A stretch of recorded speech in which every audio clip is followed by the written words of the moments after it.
Today on Nova Legends podcast, back with me again is Coach Mike Mastriano, who coached my son at Alexandria soccer, but who's now the high flying. He's the coach of the high flying Good Counsel team, who's at 6-3-2, is making some serious waves in the WCAC in a very tough soccer conference.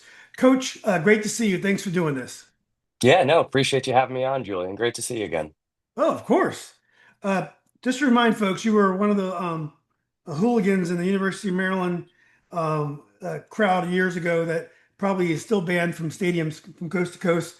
Coaches If have, we were hooligans, then I don't know what those guys over in Europe and France and the UK are then. well, you're the College Park hooligans. Yeah, yeah. Um, Coach, I believe, was a philosophy major in Maryland. Is that right, Which, Coach? as everyone joked, together added up to one real major. So Yeah, yeah. And I think are you coaching at middle school near Good Counsel, or are you at Good Counsel now? I'm not actually. Well, last year I was the middle school social studies teacher at St. Peter's, which is right down the road, 2 minutes. But yeah, no, actually, right now I've left the classroom and I'm soccer full time again. Oh, so you're coaching club as well? No, actually. So my wife and I, some breaking news on the podcast here. My wife and I just bought a house up here in Myersville, which is like way past Frederick. We're in the Yeah. country now. So yeah, kind of in a transition moment for clubs, talking to a couple of places and we'll see where it lands. But yeah, right now I am not teaching and just the head varsity coach for the Good Counsel Falcons. Yeah, I moved out to the country as well. We're out in Leesburg, and I love it. Really happy. So, what do you when you think about coaching club again? What Mm. about the club game do you miss after working for Good Counsel for 2 years? Yeah, I mean, club versus high school, pros and cons to each. Obviously, things that I really liked about club, things that I didn't like about club, and vice versa with high school. But yeah, I think one of the biggest things that I miss about club is kind of like that year long relationship that you build, with the players, with the families, with the club, and obviously the development that goes along with it. You can implement so much more, tactically. You can have much more of an impact on the players and communities' lives. Not to say that you can't, in high school, but obviously it's just a much shorter, much more compressed. Really, just hit the ground running, pedal to the metal for 2 months or so. But yeah, it's really nice to be able to have that kind of like year-long schedule, I think, in a way. Yeah. Well, as we've talked about before, my son Chandler, you made him a single pivot, which is new in the holding midfield. But Mm, most importantly, you made him into a one-touch player at a young age, and he was a very good dribbler. But that really it was hard to watch at first, but it changed his game. The high school game is so physical that mm, the fact that he could get the ball away at one touch. I remember our coach told me later on that we were hard to press because if Chandler would release the ball so quickly, something I wouldn't even notice that mm. our team was really hard to press, and that was a big difference on playing Yorktown back in the day. Are Yeah. those type of adjustments to players more difficult in the high school level where you have to be more practical? Do you enjoy that part of club where you know you have players for a whole year, so you can throw away a couple games and All right. make a fundamental change to a player's game? Yeah, yeah. So to your point about like just the differences between high school play and club play, yeah, there's a little bit of an adjustment, obviously, and I think especially with high school soccer, it's have or how high quality and technical they are in a way. But it's almost just like in the DNA, I think, of high school soccer to be a much more physical game and direct game. And whether you have those types of players, which, this year, fortunately, we do. We have a strong player pool with a lot of guys, that play MLS next and are of that caliber. You still find that in a way you have to be pragmatic and especially given not just in and of itself but also given the context of a lot of the opponents that we play and the venues that we're at, like for example a few schools in our conference, they have relatively small fields because in the DMV area obviously space is at a premium, so for the St. John's and the Heights of the world, they do their best in terms of managing the space, but in reality, a lot of those fields are a lot smaller. So it's really hard to play that more like open possession, technical game, moving the ball. Not to say that we don't try to, and we definitely have spells where we play and that type of thing. But yeah, just the reality is with the high school game, you have to sort of de-anchor from that idea of, the club mentality and the technical piece, and kind of move the needle a little bit more towards, the more direct and physical game. Exactly. But coach, what I was also getting at is, but do you have time to change a player's game? Can you affect their lives as much? Like with the club, I remember we had the conversation that, Chandler really shouldn't worry about college soccer, which was the best thing he ever told us. Yeah. But the way he played, all those things you have time to do with club. Can you have those that kind of effect on kids in high school? I mean, I'm sure my high school basketball coach did, but basketball is more important in high school than it is with the high school than it is with club. Can you Right, have right. the same kind of impact on a player in high school as you have in club? I think in terms of the intensity of the impact or the amount of impact, if that makes sense, but it's a different impact, right? Because and we tell our high school guys, because we've gotten, over the years, that question mid-season, hey coach, what can I do to get better? Or hey coach, how can I improve to like get more playing time? And we're just realistic with them, just due to that short, condensed nature of the season. They're really, if we're being honest with ourselves, there's not as much progress that you can make in terms of developing the player. So we tell them that your preparation, your progress is done in the preseason, and we put on a host of preseason functions, opportunities for players to improve all throughout the summer months. To work on those types of things, that the technical ability, the tactical approach, the psychological component as well, and then obviously physical, all the four components of a footballer. But once you get into the season, there's much emphasis on progress and development of a player individually, if we're being honest, and more so on the results. It's a very results oriented game once you're in season.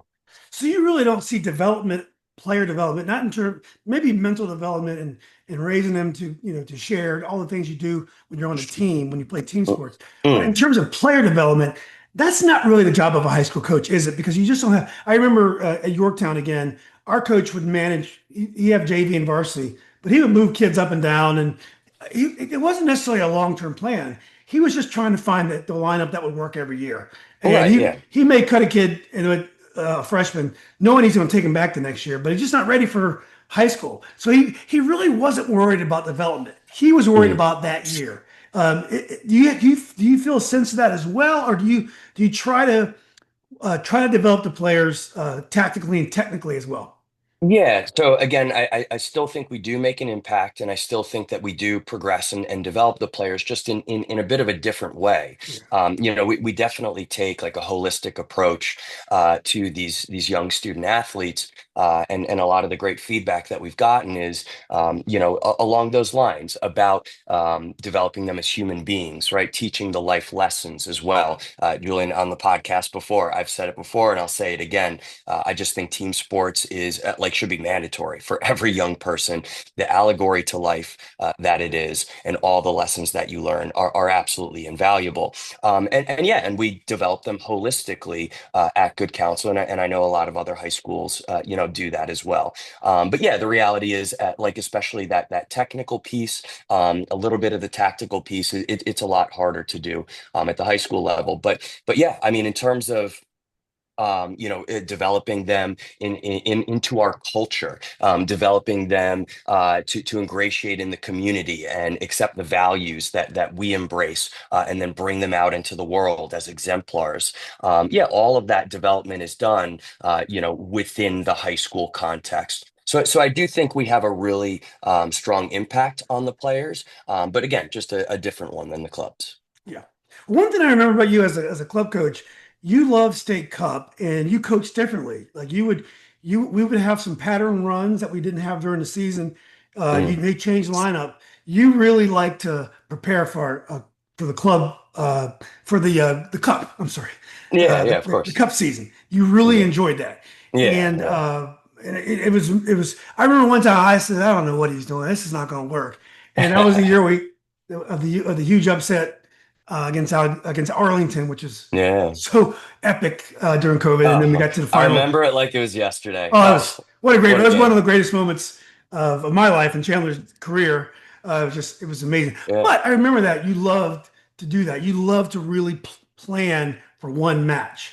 Yeah. Yeah. I would imagine that that's a part about high school that you really enjoy, and that Yeah. your job above all is to get results, and you have the space to really do that, right? In high school.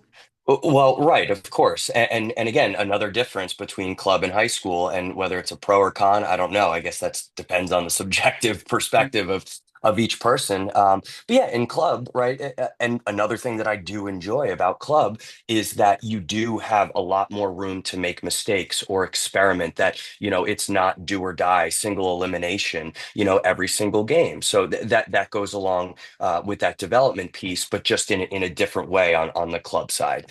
Whereas, yeah, on the high school side, obviously it's a results game, and especially on playoff time, single elimination, and that's really all we have to play for. Right, because there's no Maryland State Championship. Oh, there's not. Oh. Yeah, you and the Commonwealth, you guys have one. DC has one. It seems like everyone has one except for Maryland. So for us, the WCAC playoffs, you win three on the spin, and you lift that trophy at the end of the year. That's the big goal. Those are we're keeping our eyes on that prize.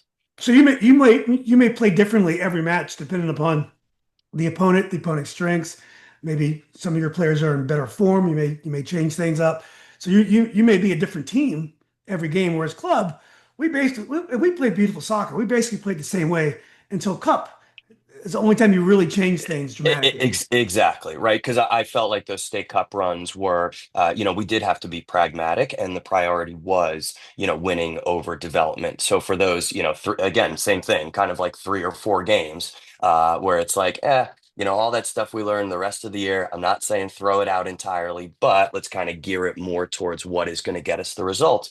And that's why, we scouted that Arlington team, ahead of time. We scouted that SYC team, that we ended up playing in the final, because and adjusted according to that. Even something as small as I remember Derek Reyes.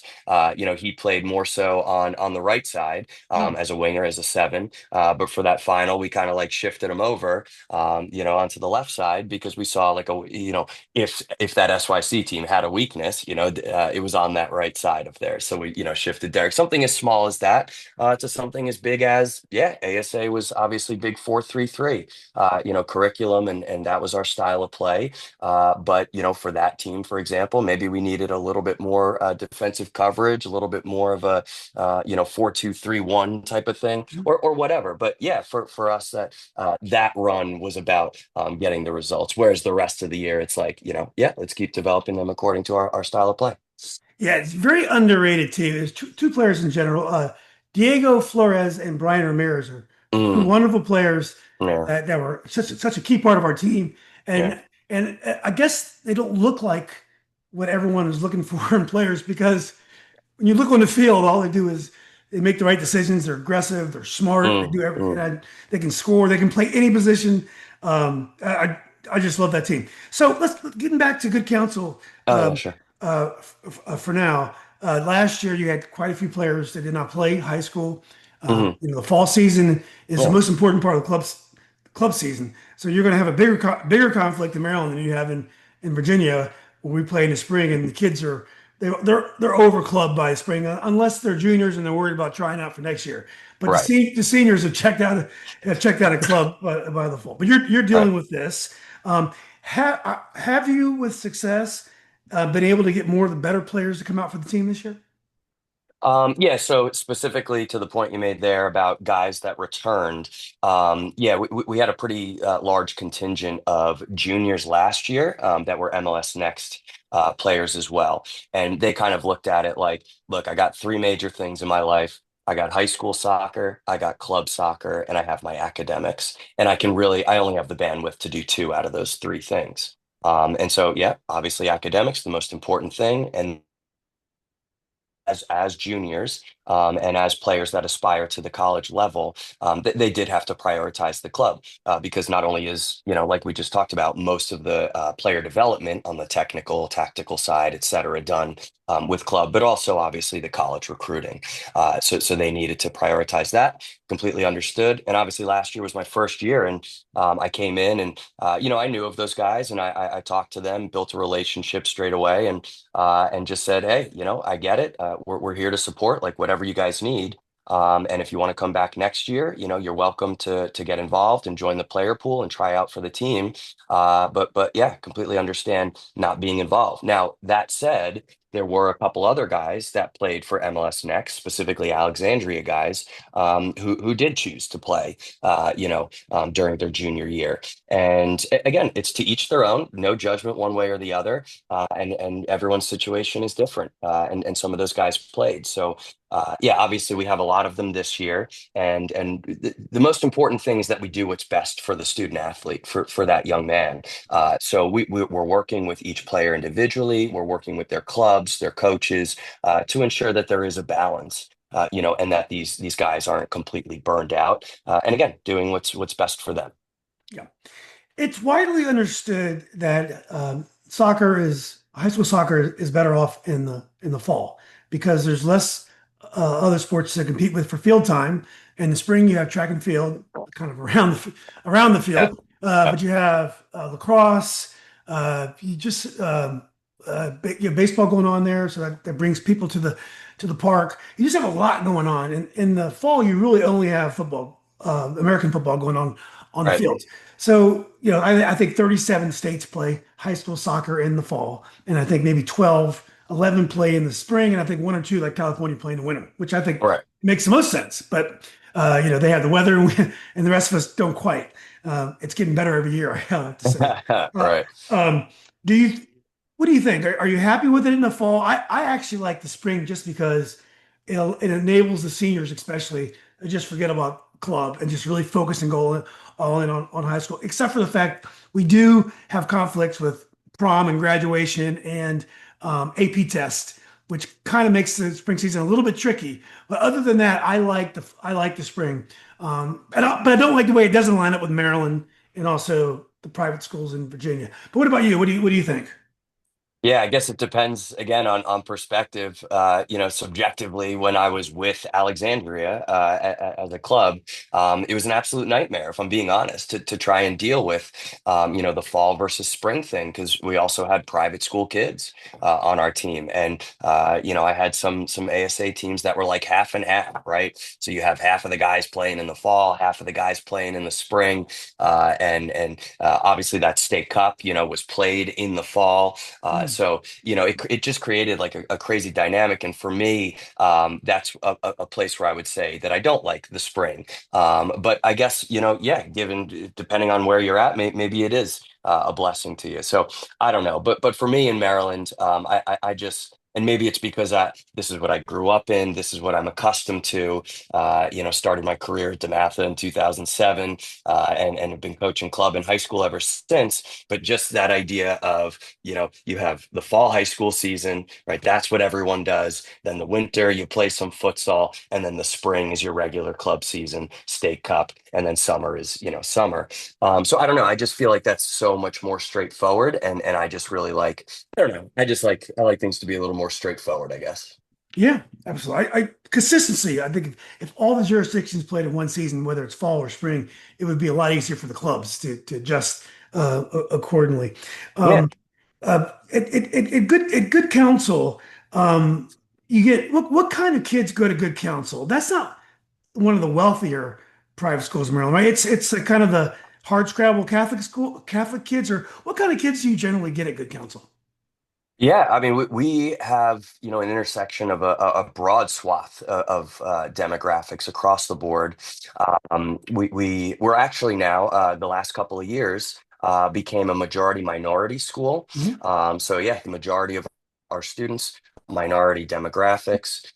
And actually, off the top of my head, I don't know what the exact breakdown percentage wise is. But yeah, it's an incredible community with so many different diverse cultures and backgrounds. The marketplace of ideas. It's not just one way. It's not our way or the highway. It's this, that, or the other thing. And yeah, it's a really I don't know if I would say more of like the workman-like, kind of like again, when I came into DeMatha many years ago, that was considered, like the blue collar school, Mhm. right? That the wrestling room was inside of a closet, that we didn't have any of our own fields, this, that, and the other thing. And it's definitely not like, and I won't name any names. We all know kind of like the top, like elite, $80,000 a year type of schools. I think we're somewhere in the middle, a really nice balance between a lot of different things. Yeah. What about the parents, parent involvement? Is it anything like club or is it different? Your high school parents don't have the comfort level to approach you like they would in a club. No, the parents are, and they will self-admit, more than happy to get involved, and Collaborative. yeah, yeah, very collaborative. How shall I put this? But no, they're incredible. Cool. There is, the thing that really sold me on Good Counsel when I first interviewed for the job was speaking to a lot of people, and obviously through the interview process and growing accustomed to the community. It really is a family. We talk about the Falcon family, and it was that culture that really brought me in. And part of that is the supportiveness of the parents. That they have made Herculean efforts behind the scenes from day one to make me feel welcome, to support me, to support the boys, obviously, and to help lift this program to the next level. I mean, just recently, Julian, we had our senior night this past Tuesday, and this year, talk about Herculean with those guys coming back. Guess how many seniors we had this year? 19, Wow. 19 seniors, right? I mean, almost unheard of. And to do a senior night with 19 seniors, I mean, it is all the invisible work that was done behind the scenes was done by all of these parent volunteers, just because they genuinely care about the kids, genuinely care about the community. I mean, you should have seen it, just the posters lining halfway around the stadium. The families lined up halfway around the stadium. They got the cheerleaders out there to make a little tunnel for them. So as they came through, they're cheering them on. And we had the PA announcers and all the nice blurbs and this, that, and the other thing. And it was really amazing. And yeah, that was because of this group of parents. And I don't know if maybe it's too good to be true, but all of those, let's just say, negatives that might come along with over-involved parents haven't really experienced that. Because I think they all get that. And yeah, when I came in last year, I think I set expectations pretty early about the role. We talk very much about roles and responsibilities. And that this whole program, this whole thing, is a puzzle, and everyone has their piece of the puzzle to put in there, and everyone's piece might be a different size or a different shape or a different color. It doesn't matter, but even if you're missing one piece, the picture's incomplete, and everyone needs to put their piece in. And the parents have a piece. I have a piece. The players have a piece. Everyone has a piece of the puzzle to put in there. And we kind of defined what their piece looks like very early on, and they've responded with great aplomb, and it's really nice. It's a huge part of the community. Yeah. Well, coach, if you have 19 seniors, how big is your roster and how do you hand out playing time with a big roster like that? Yeah, so we carried 27 this year, which is obviously, very big roster. But again, I mean, I just mentioned expectations. We set those expectations very early on to this group of players that we're going to run this like a professional program, right? And again, this is results oriented. So it's not a charity case. We're not just going to hand out playing time. We want everyone to play. We want everyone to contribute on the field, and there will be opportunities for some for guys to do that, for everyone to do that. But yeah, the reality is that there's going to be a core, a contingent of guys that will get the lion's share of the playing time. Some guys that will start most of the games. But again, we've kind of de-anchored from that whole idea of like starters versus subs, top guys versus, the reserves. We just look at it again, everyone's got a role to play, everyone has a shift to put in. I think that's something that, Tommy and Chris have really implemented in the culture of at ASA.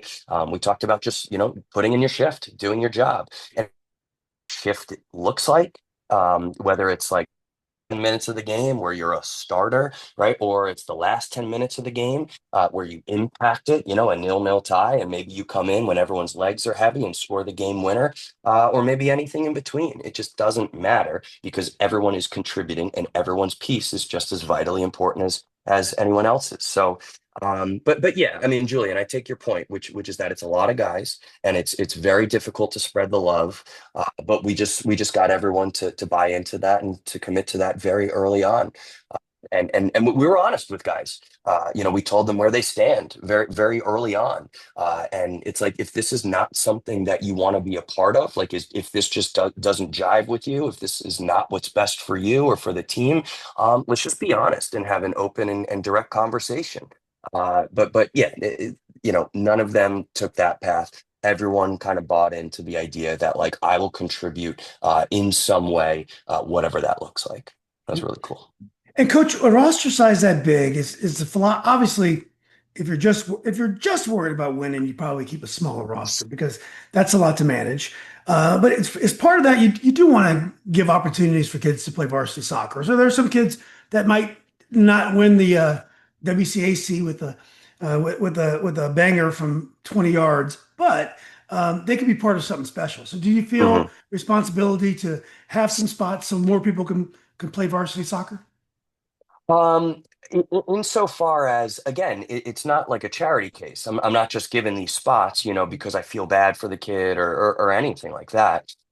It's giving them spots because they deserve the spots, and I know they're going to contribute in one way or the other.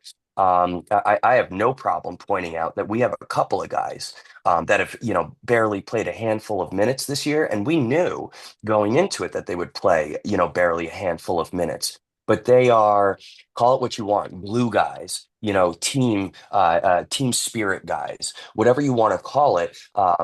They've created, and they'll self-admit, they'll even say like, Coach, I love being a part of, we call it our bench culture or our sideline culture. And we're not like a lot of other teams where, the subs are sitting on the bench and just kind of, just milling about, not tuned into the game or yucking it up with their friends. Our guys are standing, they are up, they are active, they are engaged, they are supporting the players on the field. And if I'm being honest, Julian, and they've said it before, those handful of guys that they enjoy that. They relish that role and they embrace it because they do want to be a part of this group. They realize how special this team is. And for them, it's like, hey, if I'm a cheerleader on the side, it's like that's okay with me. Yeah. Well, let's talk about this year's team. Right now, there's 6 wins, 3 losses, and 2 ties, I believe. Is that right, Coach? Yeah, something like that. Okay. Yeah. And it's very surprising. You lost the first 2 games, and you're in an 8 game unbeaten streak. First three we lost. First First three. three you lost, and you Yeah. and you And it could have been six, Julian. I mean, when we went into this, knowing the player pool that we had, I put together one of, I'm not trying to brag or anything, but like one of, if not the most competitive schedule in the country. And we did that on purpose, because A, we knew that this player pool was going to be strong. But also B, you have to play against the best to beat the best and to be the best. Iron sharpens iron and all those great cliches. Like we didn't want to play just your average run of the mill teams, and no disrespect to any of those teams in that category, but we wanted to prepare ourselves for the WCAC slate because that's our goal, that's our priority. So yeah, so we scheduled Loyola Blakefield, finished number one Maryland Private last year. We scheduled Walt Whitman, number one Maryland Public last year. We scheduled St. Albans, number one DC private last year. So, and a bunch of others that are top teams out of the conference. And then I think you alluded to, that St. Ignatius game, St. Ignatius from Cleveland, Ohio, when came into town. And when we played against them, they were the number one team in the country. So, that, and I didn't care. And the guys bought into the idea that it doesn't matter if we go 6-0 in these out of conference games, 0-6, or anything in between. The purpose of those games was not to necessarily win them. It would be cool if we did. That would be like the icing on top of the cake. And we did get some cool results out of some of those, but we also lost a bunch of them. But that is what's going to best prepare us for the future, for the thing that actually matters. Because again, keeping our eyes on the prize. So, anyways, yeah. So we lost the first three. Yeah. Well, the exciting thing is you're in the top four in the WCAC, along with Gonzaga, Heights, and St. John's. Kind Mhm. of surprising. Like, no DeMathas and no McNamara yet. But obviously, we're not counting them out. But you've played the so-called tougher teams on your schedule already. I know, like I said, I know you're not going to take McNamara or O'Connell lightly, but it seems like you have done quite a lot of the heavy lifting.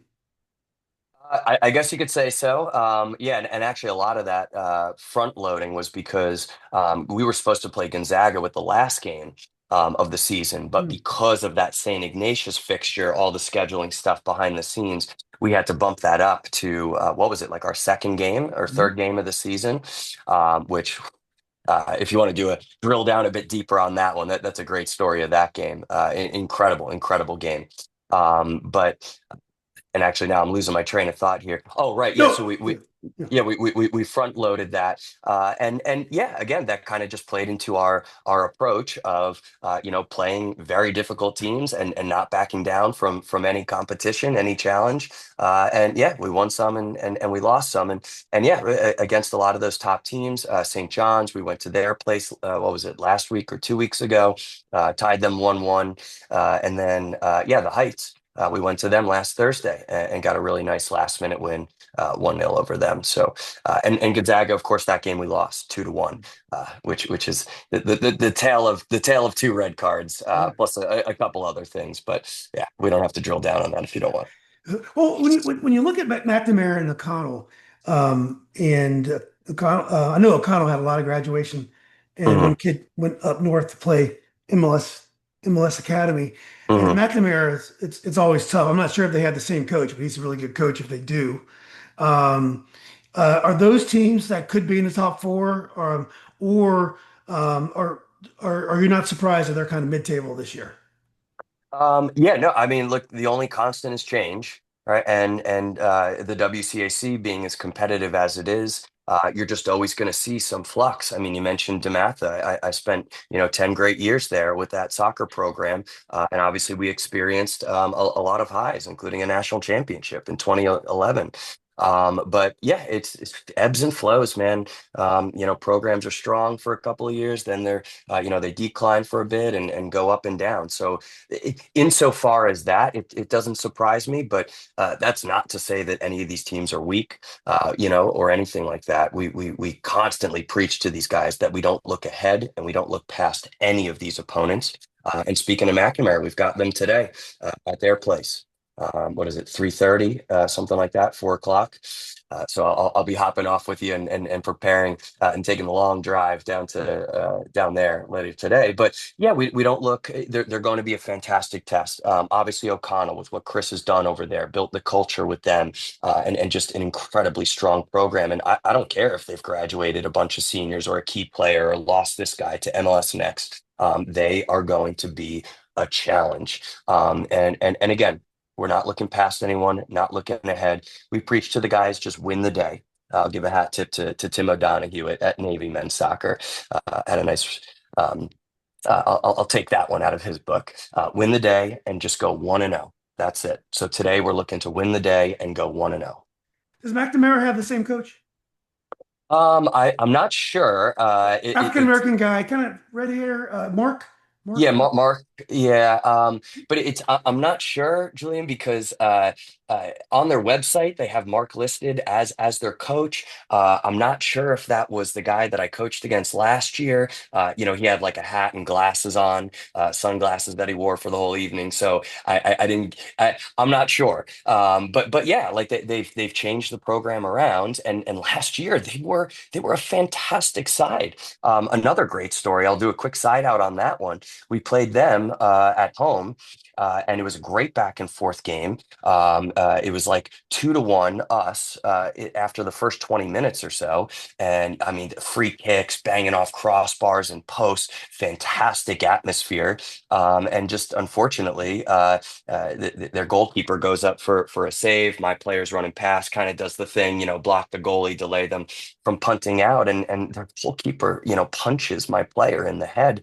Yeah, he got sent off for a red. It was a bit of a debacle, if I'm being honest, but I won't go into all the details. But yeah, it was a crazy story, and the ref actually had to abandon the game with 6 minutes left in the first half, and then we had to then play the rest of it the next week on Columbus Day, and we resumed the game, so we were up a goal and a man. But yeah, McNamara ended up beating us in that game 5-2. Wow. So they scored 4 goals on us, down a man in the resumption of the game. So it's just they're just one of those schools that and one of those teams and programs. They will never give up. They play with a chip on their shoulder, and yeah, that just is the every school is formidable. Every school is a challenge for one reason of its own. It's like the first line of Anna Karenina, right? Every perfect family is the same. Every imperfect family is imperfect in its own way, and I think every school is a challenge in its own way, and that's McNamara's challenge, man. Never give up, always with a chip on the shoulder. Yeah, that sounds like it. He's a great coach. After Chandler left Alexandria, we played. He was in a club called Future Monarchs. Now he has his own club. I forgot what it's called, and so he played for him. He's a great coach. Very intense guy. I like. Future Monarchs. That's a club, Julian, started by a couple DeMatha guys, Yeah, actually. Mark Langdon and John Washington, I think, exactly. right? Chandler Yeah, played yeah. with Mark Langdon's one of his sons briefly. Yeah. Okay, there you go. It, Yeah, I coached them at DeMatha, obviously.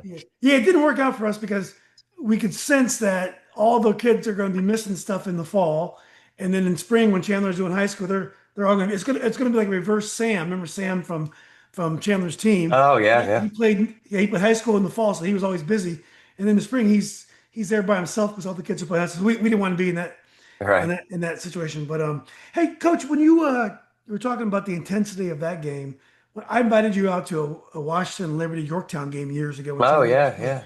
And that's a crazy rivalry, and that game is Mm, so intense. I mean, yep. it's hard. Are the WCAC games like that? Is it the same intensity as that? It depends, right? So if it's like, there's a difference going back to, again, my time at DeMatha, a lot different than a DeMatha Gonzaga rivalry, championship game versus say, and I don't want to, name any schools per se, but, let's say two teams that don't necessarily have a rivalry that's just like a regular season game. The atmosphere is different, but that game that we went out to together. And that's one of the top. But we'll get games like that for sure within our conference. And again, going back to your original question, pros and cons, club versus high school, you just can't beat that with high school. These guys playing for their school, representing the badge on the front of the shirt, playing for their girlfriends in the stands. The families are out there, the fanfare, the cheerleaders, and you just don't get that in club.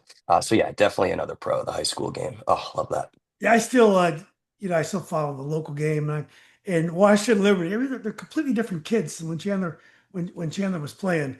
But Mm. I still have a hard time with the Washington Liberty kids. It's such a big. I interviewed a Washington Liberty kid the other day with him and his buddies are playing club at UVA, and we're just catching up. And Oh, he's such nice. a nice kid. I'm like, I kept in the back of my mind. I was like, I hated this kid when he was playing for no reason. It's just a brutal Yeah, rivalry. yeah. Well, coach, tell us about a couple of your star players. I know you don't want to leave anybody out, so you don't have to name it. If you name too many, then leaving someone out would be a bad thing. But why don't you Mm. just name a few of your star players and tell us a little bit about those players? Yeah, for sure. I think two guys kind of stand out, and obviously, yes, all the coach speak, all the cliches. Everyone's so important. I hate to leave everyone out, and this, that, and the other thing. But yeah, two key guys, and I sent you the clip, from the goal from that St. Ignatius game. We have a senior captain, Dijon Fosu. He's committed to Yale right now, because not only is he just very, very tight and tidy footballer, but also up here, just an absolutely brilliant mind and fantastic leader, just a great human. And yeah, you might want to link that goal to your viewers so they can see Yeah, that. yeah, for that sure. for just the 30 seconds or less for the listeners is, we're playing this number one team in the country, and we're going back and forth toe to toe battle with them. And actually, we're unlucky to concede with about 5 minutes left. So we're down 1-0, to the number one team in the country. We got hundreds of people in the stands. Again, the atmosphere is great and everything. But yeah, we were really hoping to get a result out of it. And I think weaker teams would have folded. But Dijon, as they say, kind of put the team on his back and, received the ball about 30, 35 yards out and scored probably the goal of the year. So yeah, if you can put a video out on that, people should check it out. But yeah, he's definitely one of our key guys, plays for Baltimore Armor. And yeah, one of those next guys that try to find the balance with. But he's been just as much of a partner in that as we have with him, and have him as a part of the team this year. And I think the other, almost like unsung hero, and definitely a WCAC player of the year candidate, is one of our center backs. It's always the center mids, it's always the flashy forwards, but one of our center backs, Jackson Gresham, who also plays for Armor. He's with Dijon on that same team. Um, yeah, he's just committed to Lehigh last month. So he'll be playing Division I soccer as well, and just an absolutely fantastic young man. Cannot sing his praises enough. Truly the heartbeat, I would say, of this team, in every capacity, leadership on the field, off the field. Just really cool kid to be around. So yeah, Jackson Gresham is also one of our key players. Yeah, yeah. Well, excited. I gotta check a game out. I'll get out before the end of the season, and I'll link that clip Yeah, as and well. sorry, Julian. I know this year we're all the Virginia schools are home this year. So yeah, unfortunately, Yeah, the O'Connells and the PVIs and the Iretons that you could have easily popped over to, exactly. we hosted all of them this year. So sorry about that. I'll find an excuse to make it over. It's not that far. Okay. Yeah. So Coach, moving on a little bit, uh, what are some of the innovations in the game that you're seeing? Soccer is always changing, which is beautiful because there's so many different countries that play soccer. So the Mm, innovations can come from many different sources. But like for example, last year at Alexandria City High School, the old TC Williams, I mm. went to watch them play. Taylor and I watched them play, and they looked like U9, U10 teams. The players are moving all over the place. We're like, what are Right, those right, guys right. doing? They had a really good team.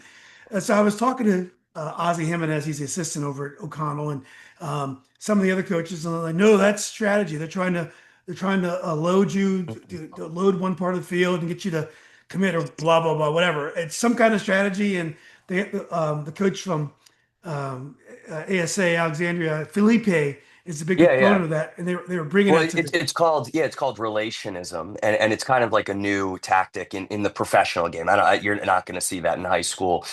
I don't know how much you'll see of it at a youth club level, especially in America. But you saw it at that Club World Cup. Not that I watched, but that spectacle. yeah But the South American teams, what was it, Flamengo or yeah Fluminense?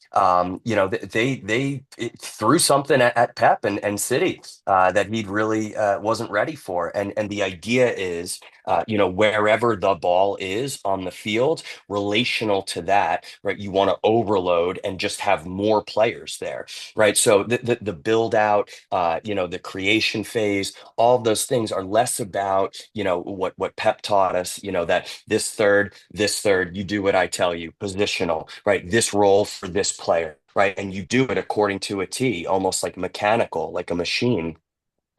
That's more free flowing, but structured in the way that like the players just read the game, they see the picture and go help where they need to go help, relational to where the ball is and how many players the other team has around it. And yeah, that kind of threw him for a loop. And speaking of Pep, right? I mean, for the last like 10, 15 years, everyone has aspired now to this tiki-taka football, Mhm. right? Everyone wants to be Barcelona '09, right? And I get all, I mean, even like Burnley, when Vincent Company was coaching there. I mean, they're trying to play tiki-taka football like in the Premier League. Like it's, trying to put a square peg in a round hole, if I'm being honest there. But speaking of that needle has, or that pendulum has kind of swung back a little bit more. You're seeing a lot more teams going a bit more direct. Even Pep himself, with City is starting to go a little bit more direct, especially when you have a guy like Haaland. It's like, yeah, just ping it up to the 6'5" like demigod up front type of thing. But anyways, yeah, so it's been nice to kind of see that pendulum swing because, as I said, the only constant is change in football, and tactics is the same approach. And just like a rolling stone gathers no moss. I talk to my guys about sharks. Sharks are always swimming because if they stop swimming, they die. You just always have to be moving and adapting and changing. That's just the world. So in that way, and then yeah, this relationism, the game's changed a lot, hasn't it? Are those changes trickling down to the high school level? Like I saw TC William Alexandria was definitely playing that way last year. Are you seeing these changes trickle down to club and high school? I haven't seen it so much in my experience, but obviously, absence of evidence is not evidence of absence. So maybe it's happening in other places, and maybe, yeah, in that region, I know a lot of those Northern Virginia high school coaches are also club coaches, so maybe they're doing it at their clubs, and obviously, there's a big South American influence. As well, you mentioned Felipe, at ASA. I know a bunch of those other coaches at other clubs have that DNA as well. So yeah, I mean, maybe they're experiencing that or implementing that with their club, and trying it out with their high school team too. Because I mean, you even mentioned, I remember when Chandler was playing for York. I mean, they played really really nice football. They actually played. So it's not to say that just because it's a high school team, you just have to lump it long to the big man, kick and chase, all that stuff. Yeah, like I said, it's still kind of in the DNA of high school soccer, but if you can try it out, if you have the player pool, the personnel to do it, yeah, go for it. Yeah. Any other changes to the game that you've seen over the last several years? Because again, I have not been following the game as closely as I did when Chandler played. Yeah. But you're right. It was tiki taka in between 2000 2015, and then I guess after Germany won the World Cup, things got a little bit more direct. But Well, I would say again, not so much at the high school level, but especially at the club level. I still have my finger on the pulse with like the MLS Next platform. I don't know if you've heard of a couple of the changes that they've made at the younger ages, like the U13 age group. Have you heard about no, these? I've not. So, two things they've done to try to combat that whole idea of, just win, baby, and, results being the only thing that matters. And a lot of coaches, quite frankly, moving away from developing the player and doing what it takes to win, because, Next is an ultra competitive platform. What they've done, especially at the younger ages now, U13, is one, implemented a quality of play, a QOP index. So they don't keep track of like wins, losses, and draws so much anymore, but rather the table is based on your quality of play. So because each of those next games is required to be filmed, every single U13 game is and this is my understanding of it. I might be wrong, so I'm sure like Tommy or Kyle Albrecht, who I coached at Dematha as well, who's now like the director of all that stuff at Next. Um, uh, they could correct me if I'm wrong, but all of that footage gets plugged into software that they have. AI analyzes all of it, and it basically judges your quality of play. Right. So even if you lose a game, 1-0, let's say you're playing really nice possession football, your team is very technical, you had good opportunities on goal, XG, like whatever you want to call it, it will actually give you quality points that will put you higher up in the table than the team that won 1-0 just because they lumped it long to the kid who's faster than everyone. So that really starts to focus more on like the development and the approach approach and the tactical, nuances that you kind of want from MLS Next, not just the direct just win baby. Another thing that they've implemented at that age group, instead of having halves, they now have thirds. It's almost like hockey now. Three 25-minute periods. And each kid is required to play one of those three Oh, periods, that makes sense. and they cannot, and there are no subs, unless like injuries, I believe is my understanding. But there's no fear of like getting subbed off during that one period that you're playing. So the kid can just focus on playing, not worry about getting subbed off, focus on the coach's tactics and implementing them out on the field. And furthermore, speaking of the coach's tactics, now instead of one halftime, the coach has two halftimes, Hmm. right? So now he or she can implement those tactics and make adjustments, and talk to the players, because again, the more feedback that they're getting, the more instruction that they're getting, the better. And so yeah, you're seeing at the younger age group to try to help aid in that development, because again, that's what that platform's about. That's fascinating. It's almost like soccer is getting more like gymnastics. You have these judges, AI judges, and they Ah, give right, right, points right. Yeah. for artistic points, and then Yeah, yeah. whatever. Anyway, it's A more that subjective quality to actually judge them. no, it's great. That's great. So it's a combination, the result and the way you play. It's not just your quality of play. It's a combination, right? That's my understanding of it. I'm not an expert on it, but that's my understanding. Yeah, Yeah. interesting.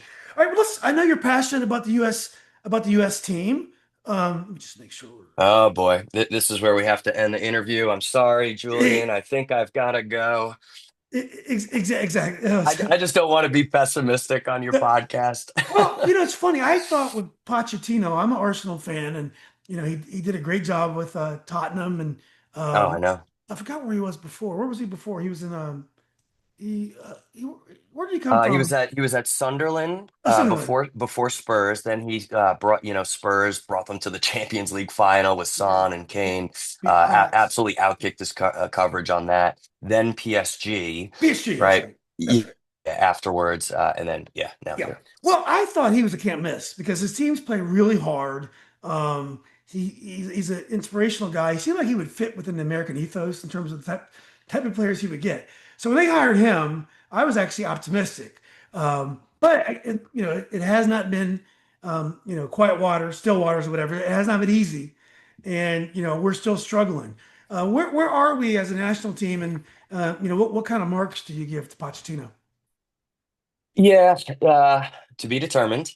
I'm still trying to remain optimistic and positive about his tenure, but I would be remiss if I didn't say just how like confusing his approach has been at times, especially a couple of these windows where you're just bringing in average less guys that I'm sorry, like are never going to be a of that player pool. And I get that it's way more complicated.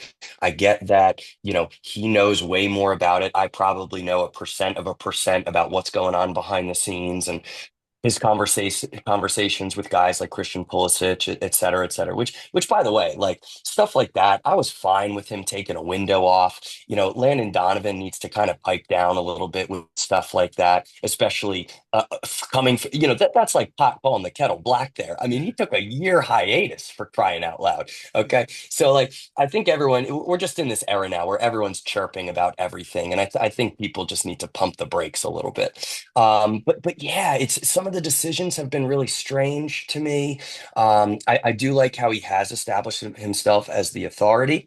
He's put his foot down with a couple guys that are either unprofessional or kind of skew a little bit more unprofessional or have that streak in them or maybe have bigger egos.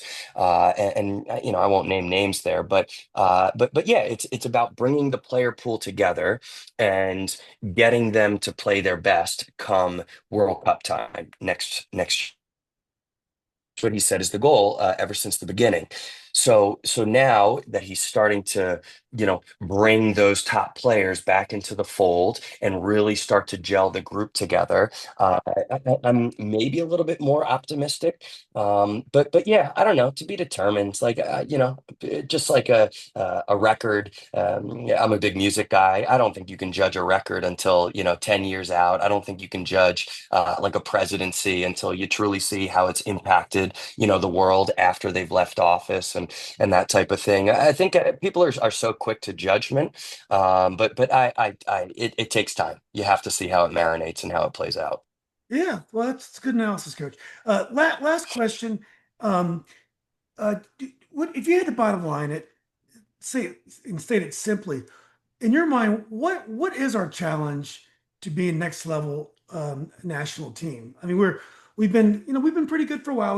We've gotten to the quarterfinals, I believe, of the World Cup in the last 20 or 30 years, but it's been a while. Yeah, But we've had our moments. We definitely have a lot of players playing with big pro leagues now. It's not like we don't have any talent. yeah. I don't know if it's enough, but is it because our best players are far away and they can't train together? What is the bottom line? What is our challenge to being a great country national team?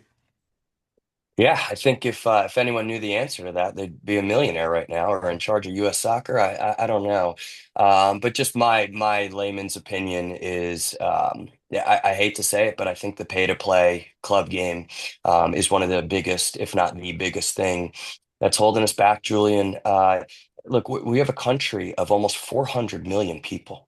Right. And just by the laws of probability, like to me, I think the next Messi is like in this country or could be in this country. We just have a huge problem with talent discovery. We have a huge problem with recruitment. And yeah, the overall approach and culture to the club youth system. Not to say that it hasn't gotten progressed over years, especially with this, the next platform, specifically at the club that I was at, Alexandria, for so many years, providing scholarships, reaching out into the community, giving opportunities for these kids to play. But I guarantee there's some black or brown kid out there who just doesn't have the exposure, to club soccer or can't afford it or whatever. And we're just not going out there and A, discovering them, that diamond in the rough, and B, supporting them through their developmental progress because the emphasis is way too much on competition and winning at all costs.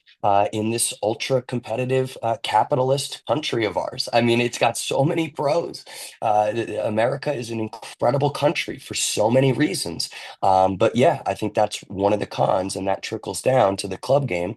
And that's one of the main reasons why we're just never going to be there, Julian. We will just never be at that level, and I hate to be pessimistic about it. But until that changes, I just don't see it.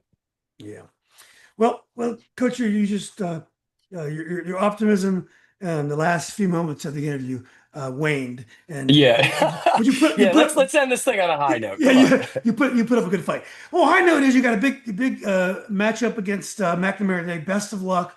Hopefully the weather holds up. At least this is European soccer weather, so it should be great as long Oh, as the love it. yeah I love the rain. And But it's Coach, finally becoming fall. It's it finally, getting is. a little crisp out there, a little cooler out there, Yeah. It's you been know. really strange. Not a whole lot of rain. Yeah, But yeah. hey, Coach, I always enjoyed your thoughts. Got a lot of great nuggets here. Got a lot of great clip material here. Can't wait to get it out. But appreciate your time. And I promise you, I'll get to a game before the season's out. Wonderful, Julian. Thanks so much for having me on. Always love talking to you. You're welcome, Coach. It was great. I'll see you soon.